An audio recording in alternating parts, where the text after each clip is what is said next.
en direct de l'actu à la vôtre avec Thomas Joubert. Du rose pâle au fuchsia, le rosé s'invite à toutes les tables en été. L'engouement pour ce vin est tel que les Français boivent à eux seuls plus d'un tiers de la production mondiale.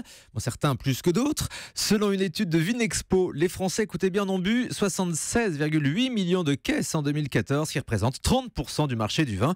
Mais pourtant, beaucoup s'interrogent sur le rosé. Est-il un sous-vin par rapport au rouge ou au blanc? On va en parler avec notre invité Emmanuel Delmas. Bonjour. Bonjour. Vous êtes sommelier, consultant en vin, auteur du livre Leçons de dégustation aux éditions de La Martinière. Alors, je vais de nouveau rappeler en préambule que l'abus d'alcool est dangereux pour la santé. Emmanuel Delmas, le rosé souffre parfois d'une mauvaise image. On dit qu'il donne mal à la tête, qu'il n'est pas forcément très bon par rapport à des rouges ou de blancs ou d'autres vins. C'est justifié cette mauvaise image? Disons que le vin rosé est évidemment très, très consommé. Je pense encore une fois, c'est une question de choix. Et c'est vrai que le consommateur ne connaît pas le vin. Hein, c'est un petit peu le problème. Donc il va sur des vins qui sont faciles à boire en fait. Et je pense que l'image qu'on se fait du vin rosé, c'est un vin qui est facile, qu'on boit très frais, qu'on boit sous le soleil. Et finalement, il y a cette image-là de vin facile. Un peu de vin, un peu bâtard, j'aime pas trop le terme, mais c'est un petit peu ça.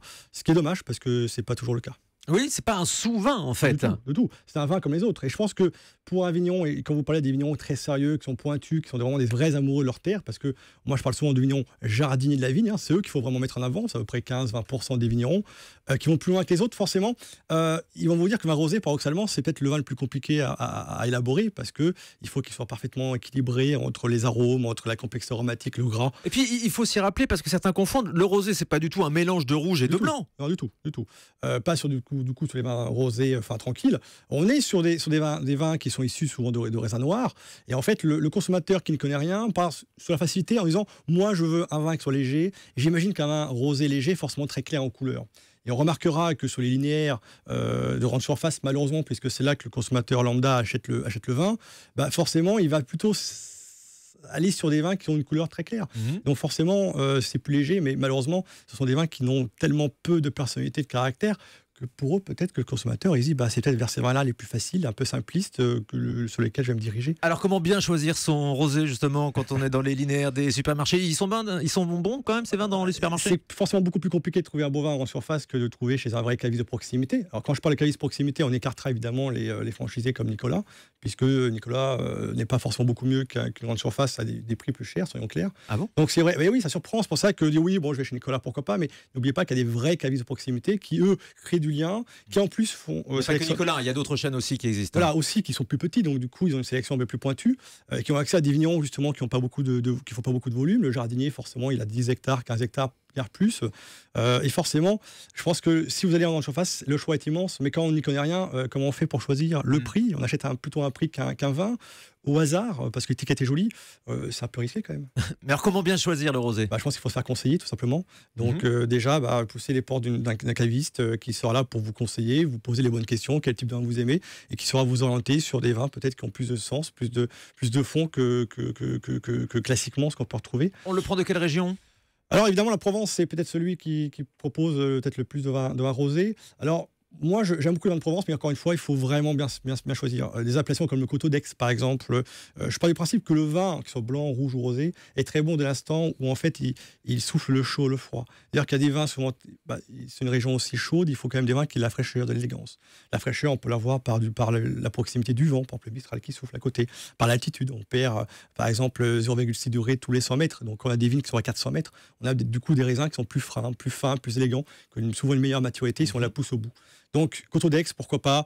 On peut partir aussi à Pugéville, en plein cœur de la Provence. J'ai un ami vigneron qui s'appelle Christophe Dondy, qui fait des superbes vins, qui est un vigneron, qui est un jardinier, qui est en culture bio, bien évidemment, et qui, du coup, fait des vins rosés absolument remarquables. Évidemment, il n'a pas beaucoup de volume, il vend tout, et il a un prix, forcément, une douzaine d'euros, mais ce sont des superbes vins. La Corse, notamment, il faut y en parler, parce que la Corse c'est une montagne dans la mer, donc forcément, on a des possibilités d'avoir des très jolis vins. Vous nous donnez cet exemple à 12 euros la bouteille, ouais. Il faut payer aussi cher pour avoir une bonne bouteille de rosé? Je pense qu'il faut. Alors, on peut trouver à 7-8 euros, on peut trouver des jolis vins, pas forcément en Provence ou ailleurs, forcément. On peut aller sur Bordeaux, on peut aller en Loire aussi. L'idée, c'est de trouver peut-être ce vigneron qui va un peu plus loin que les autres et qui propose des vins peut-être simples, de cépages comme le Gamay ou d'autres, ou de Cabernet, mais qui vont un peu plus loin. Je crois que c'est ça, aller chercher le vigneron qui est un jardinier, en fait, qui donne des vins. Et ça, c'est aussi l'effort du consommateur de dire, est-ce que finalement, je vais me laisser guider peut-être. Et le choix, pour moi, le conseil est vraiment là. On parle de la Corse aussi, on est sur des vins à 8, 10, 12 euros. 4-5 euros, malheureusement, c'est très très compliqué. On dit souvent que le vin rosé donne mal à la tête. Bah, si vous savez, si vous le prenez à 4-5 euros dans les grandes surfaces, évidemment, vous travaillez sur du volume, des vignerons qui font du vin de masse pour la masse. Et clairement, malheureusement. C'est lié au prix donc. C'est lié au prix aussi. C'est lié aussi. Enfin, il y a la quantité qu'on en boit aussi.